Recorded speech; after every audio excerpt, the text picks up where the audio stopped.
Do you feel like work-life balance is a thing, or is it just we shouldn't even say it? I mean, I think that we need to have balance in our lives and not pour everything into one area. So, yeah. What do you think your daughter has taken away from seeing how hard that you've worked all these years? Oh gosh, I hope that she has learned that hard work is worth it, but that also putting family first is important. You are what I've heard it said that you're replaceable at work. You're not replaceable at home. Hey everyone, thanks so much for joining us for another episode of At Home with Emily. It's a podcast about creating a life you love. And back with us today is my dear friend, Linda Simmons. Linda, love having you here. Thanks for coming back again today. And I told you what I wanted to talk about and you kind of laughed at me, but anyway, what it is work-life balance. Is there such a thing? And all of the moms are like, no, there is no such thing. There's no balance. You're either heavy over here, you're heavy over there. But it is a hot topic because, I mean, truthfully, in this economy, most moms have to work. A lot, and, yeah. I mean, some moms part-time, some moms full-time. By the way, staying home is a very tough job that you're working full-time there, too. So I've done that. So after we worked together in TV for many years in local news, I actually became a stay-at-home mom after my youngest was born. And I stayed home a solid, his entire 0 to kindergarten. I was at home. And so I started working part-time, quite by accident, in the interior business, interior decorating, remodeling, renovating, building. Yeah. And then that started getting busy. I had to throttle it down because I'm like, this isn't what I wanted. I wanted to be home with the kids. But then once Milo started pre-K and he had that full day at the elementary school, I started working full time with my own business. So I can say I've seen it all for periods of time. And you are someone I've always looked up to. Even though we're not that many years apart, I felt like you were a veteran when I started here at the station locally because you had already been on air a couple years at the station and you were already a mom, and so you had more life under your belt, I felt like, than what I did coming in guns blazing. All I cared about was my stories and the community and all of that. I didn't have family to think of other than, of course, my spouse. Love you, Ryan. Your family too, but I didn't have the kids yet. Right. And that changes everything. It does. And I felt like, I saw you modeling that. And then Sarah, she had 2 babies already when I came. And then their son came along and I saw like, how do you make that work with little ones? And how do you nurse and pump and just like all the mom things that we have to think about. And so why I wanted you to come on is because we went through a lot of that together and we've both come out on the other side. And I think we would both say we have found a little bit better balance now. Right. From what we had in such a demanding career that we loved and we were very gifted at and good at. But it was a struggle bus a lot of times. Yeah. Don't you think? I think the better balance came for me just in time because my daughter was starting high school when I switched careers, and as a teenager, it's stressful to have a teenager, especially. Tell us, Linda. Especially I'm not there yet. The mother-daughter relationship, I guess, can be hard sometimes as having a teen, and so I think it was good for me to have a little bit less stressful job during the teen years. It was just the two of you for so long. I mean, it was. For many of the years that we worked together, it was just you and Carly.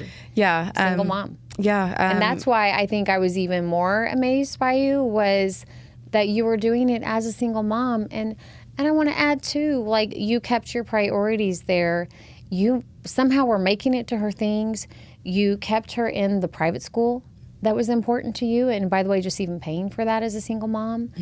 I just always looked up to you for sticking with your convictions as a parent. Well, thank you. Yeah, it was not easy, of course, and I had to rely on God to provide every day because when her aftercare would end at 6 p.m., but you're live on the 6 o'clock news, that can be a struggle. could see how that could be a struggle. It could be a problem. Yeah, how did you do that? Went through a few different babysitters. That's right. Maybe more than a few. We eventually found one young lady named Bree who was a godsend, who was basically a nanny for my daughter, and for a few years there, and would pick her up. Yes, would pick her up from school, take her home. And it was a blessing for sure. But then there were days that there for I don't know how long, here and there, that in between babysitters, or I would go get her in between the 5 and 6 o'clock news. Wow. And she would hang out under my desk, or maybe elsewhere out in the field, and the bosses may not have known. But You're just surviving at that point. yes. I mean, what are you going to do if they call in? Right. You only have so many backups. Right. But Because your parents are in Kansas, aren't they? Yes, I'm originally from Kansas, and so Didn't have the grandparents here. Yep, no grandparents here. We have close friends and our neighbors who, thankfully, many times took Carly and along with their daughter, and would take her to Alex's Mimi for snow days and things like that. And so she kind of had some adopted family and grandparents here, thankfully, that saved us many times, and lots of different friends who But that came feeling, through for us. of how am I going to make this work? I can remember that feeling, like thinking, okay, I've completely stacked my day. I didn't take a lunch. I haven't eaten anything. I've gotten everything done that I wanted to do, and I'm going to, I've done my 10 hours or whatever it was, and I'm going to eke out of here at 6:12. I've already posted to the web and all the things, and then you get a call when you're in your car going. I remember going to Theo's swim lesson. All I wanted to do was make it to that swim lesson. Yeah. And see him at his first swim lesson. And I had lined up everything to do it. Like, I led both newscasts, I had everything done, I had my web stuff done, and I was on my way out of there. And Doug at the assignment desk is calling, "Hey, kid," how he did. He's like, "We've got breaking news, and they want you on it." And, Oh, man. and your heart just falls. Because you want to be an excellent journalist, and you have that calling, but then God gave you a child to raise. Right. And so for me, those two things were often in conflict. And just like what you said, I actually found a picture when we were talking about you coming on here on the podcast. I found a picture of us signing autographs at the Route 66 festival, and there we were together, and I had my 1-year-old with me. I mean, Yeah. you just make it work, and Yes. some people get that, but you can't make it work for a shooting or something like that. Right. You can't take the child, and you're going to miss whatever they're doing. And there's a lot of that. And, I feel like there's more understanding there for dads. Daddy has to work. But it's not really the same for moms. Do you feel that? Well, I was very blessed that I didn't get called out in the middle of the night or anything like that. And maybe it helped that I was a single mom, that I got understanding that, okay, they needed me. My daughter needed me at home. So I feel like I was very fortunate, and I was able to get a shift that, worked pretty well. You started coming in earlier, didn't you? I did. I worked doing some of the earlier shows. Yeah, I worked a midday shift, so I would be live at 11 and noon, and then be done by like 4:30. So that was nice. So that felt last like few years. Yeah. some breathing room for you there. Yes. I mean, not during the day. As you far were go, as go, work-life go. balance and being able to be home in the evening with my daughter, that was good. It was a little stressful at the beginning part of the day, getting live by 11 a.m. But yeah, it was a good schedule. Do you feel like work-life balance is a thing, or is it just we shouldn't even say it? I mean, I think that we need to have balance in our lives and not pour everything into one area. So. Yeah. What do you think your daughter has taken away from seeing how hard that you've worked all these years? Oh gosh, I hope that she has learned that hard work is worth it, but that also putting family first is important. You are what I've heard it said that you're replaceable at work. You're not replaceable at home. And so I think that's something we always need to remember, and to make sure that we always stick by our number one in anything. And for me, that's God, and to do what He wants me to do in my family, in my work, and try to remember to seek what He wants instead of just whatever my plan is. Well, and someone we both know and love has been known to say, major on the personal and minor on the career. Very hard to do when you're as driven as we both are, and that's our nature.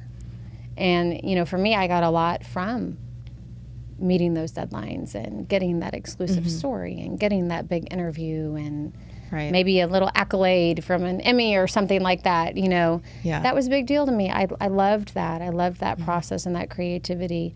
And that's not wrong. Yeah. You know, but you can get sucked in. Right. Too. It can start to feel like you can make it too important and make it your identity, which that's one thing I had to tell myself, okay, that's not who I am. Right. That's what you did. That's what I did, but it's not who I am. So I think that was something I kind of had to learn as I left broadcast news, and people still recognize me, so maybe I still get a little bit of a feeling important because of that. But that is not what makes me important. It's what my Father thinks of me, you know. And so I have to, and I think that was good for me to maybe, you know, okay, I'm going into another career where I'm less visible, but that's probably good for me to learn that, the camera and being on the news is not what makes me valuable.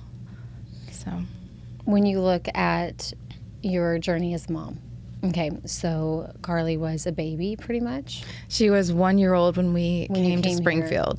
When you came here. And now she has graduated high school. She's graduating this year. Yes. Did she graduate at semester? She graduated at semester. Okay, yes. So graduated 2025. And all of a sudden, there it was. You've raised a daughter. You know, that's wild to think about. It's crazy. What you started out thinking success looks like as a parent and a family, and what it is now. Has that changed? Well, obviously, our plans are different than God's plans, and my plan was to, be married to the same guy and have, multiple kids, and things changed. I got divorced and then got remarried about 5 years after that, but now I have a wonderful stepdaughter as well, and 4 step grandkids. And so life is different than what I planned. And Carly is, she's very smart and beautiful and doing great at what she wants to do. She's always been strong-willed. We've known that for a long time. And I trust that she's going to go far. And has parenting and everything turned out the way I thought. I guess I didn't really even know what to expect. So the way I grew up, I don't know. I would say my personality was kind of different from my daughter, but I was one of 6 kids, and she grew up an only child. So yeah, you're just kind of figuring it out as you go, I feel like. And I didn't know what it would look like eventually. Probably different than what I originally thought, but it's good. So when you were a young mom, did you ever set a parenting rule that you have since broken? I mean, mine are still little, and I am hanging on to it because my oldest is 9 and my youngest is in kindergarten. So I still have some good years where they might think I'm cool still for a while, I hope. But I know that all changes. Yeah. I would say I don't know if I had a rule that I broke. I would say that I got more strict on the rules because when she was younger and I was newly divorced, I was kind of in survival mode, and I would give in to her begging because I felt guilty or whatever, and or just couldn't deal with it at the time. Yeah. And eventually I learned to set stronger boundaries and learned to think about my response before telling her, okay, no, you can't do that. And once I say no, stick to it because as a younger mom, I kind of gave in too much, and I didn't discipline as well as I thought I should have. And then over the years, kind of learned, okay, wait, I need her to respect me. Dad is no longer in the house, and I need her to. I need to be the one that's doing the discipline most of the time and set this limit. When it's just the two of you. Mm-hmm, yeah, and so I had to learn to set boundaries. Okay, and you need to, if you don't do what you're expected to do, then this is the consequence. And so I had to practice doing that a little more. And so she's now working at a veterinarian's office? Yes. Loving that? Yeah, she's always been an outdoorsy kid, animal lover, and she's working at a vet clinic now and taking college classes online. So, yeah. And so you have to be very proud as a mom. She's doing well. Yes, I'm proud of her. And so ultimately our goal as parents is we still have a relationship with our kids. Mm-hmm. For you know that your kids have seen your spiritual life, or your child has seen your spiritual life. Yeah. And wants to emulate that and follow that and have a spiritual life for themselves. Right. Yes. What else do you think it's going to be that makes you feel like a job well done? Yeah, well, the spiritual life would definitely be a big one. Yeah, I want her to always follow, Jesus. And other than that, I want her to have balance in her life, not put money first, not put, job very first. I just want her to have things in order, which I think we learn all as we get older. As we go. We think as a young person that we have it all figured out. Oh, yeah, we're going to do it all. And so I just hope that she puts first things first, God first, family, then job, I would say. Yeah. But looking back on your journey, I think you should be proud of yourself. Well, thank you. As a mom. I think you should too. I have a long way to go, but thank you. Oh, me too. I'm still not there. And just like you said, I think anytime that you make a decision where, okay, career's going to go over here for a little while and these years, I feel privileged that I was able to do that. Yeah, and that's awesome. And what's amazing about it is the career's always waiting on you. Mm-hmm. That will always be there. Because I think there's a fear that if you leave the workplace, that's it. Right. You're done. And I haven't experienced that. There was a time when Carly was little and she begged me to homeschool her. And I'm like, well, hon, that's not really an option. But for moms that have that opportunity, like I have a couple sisters who are stay-at-home moms, and my mom was a stay-at-home mom. I think that's great. I didn't have that opportunity. But, yeah, our kids are so important and our biggest contribution to this world, I would say. Good point. Anything else you want to add? I don't think so. I just thank you for having me. And it's been nice to catch up, and we can do it outside the podcast too. Yes, we can. Yes, we can. And always good to have other moms around to support each other. Yes, and we're all in it together. And remind each other that we're doing a great job. Yes, absolutely. And thank you for joining us for this episode of At Home with Emily. If you are watching us on YouTube, please be sure to like and subscribe so you're notified when our next episode drops. It's every Wednesday. You can also follow Around the Ozarks on social media on Facebook and Instagram. And be sure to head to aroundtheozarks.com where you can sign up for our daily newsletter. We'll see you next time.